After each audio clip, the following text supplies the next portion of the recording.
중국 역사상 가장 거대했고 오래된 왕조였던 청나라, 현 중국의 밑바탕이 된 이곳을 사실 한국인이 지배했다고 합니다. 삼국 중 가장 약한 나라로 시작했지만 그 방법이 옳든 아니든 결국엔 삼국을 통일시킨 나라가 있었습니다. 그 나라는 바로 신라입니다. 통일된 신라는 그 기간 동안 화려한 불교 문화와 세계 무역을 활발히 하였으며 유럽과 중동에까지 그 명성을 떨치게 됩니다. 하지만 시간이 지날수록 신라의 지방 통제력이 약화되었고 북쪽에서는 궁예가 후고구려를 남쪽에는 변원이 후백제를 세우면서 큰 위기가 찾아온 데다가 935년 고려에게 항복하면서 신라의 역사는 막을 내리게 됩니다. 신라의 유민들은 자국의 멸망을 인정하지 못하고 신라 부흥운동을 했지만 실패로 끝났습니다. 많은 신라 유민들은 이주를 선택하게 되었고 세계 곳곳으로 이동하였습니다. 신라 유민들 중 만주로 들어간 사람들은 중국 역사상 가장 강력했던 제국을 건설하는 데 성공하였고 수백 년을 통치했다고 합니다. 그 증거로 청나라의 태조인 누르하치의 성인 아이신기오로를 한자로 쓰면 애신강나라고 하는데 이는 신라를 사랑하고 잊지 말라는 뜻으로 풀이됩니다.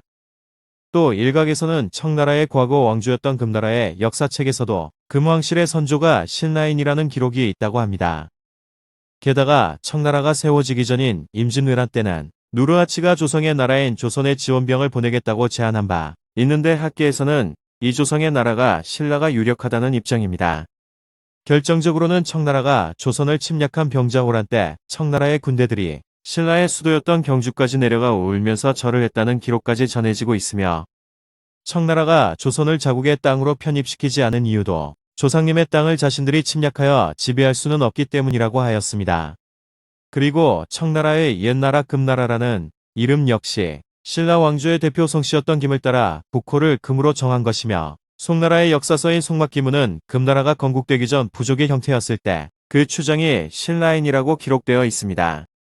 현 역사학계는 한국인의 끈질긴 생존 본능과 뛰어난 정복 능력에 감탄하면서 놀라움을 떨치지 못하고 있는데요. 이러한 사실이 교과서는 물론 같은 한국인에게도 알려지지 않은 이유는 중국의 방해 때문이라고 합니다.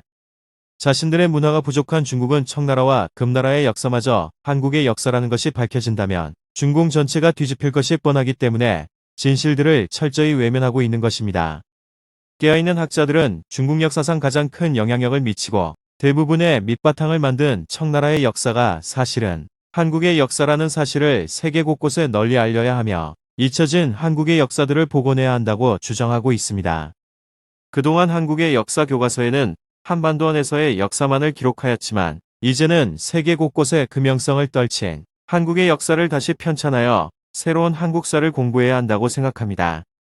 물론 그 과정에서도 중국의 억지주장과 방해 공작은 유효하겠지만 후손들에게 잊혀진 역사를 전달하기 위해서는 그 어떤 위험도 감수할 수 있어야 하겠습니다.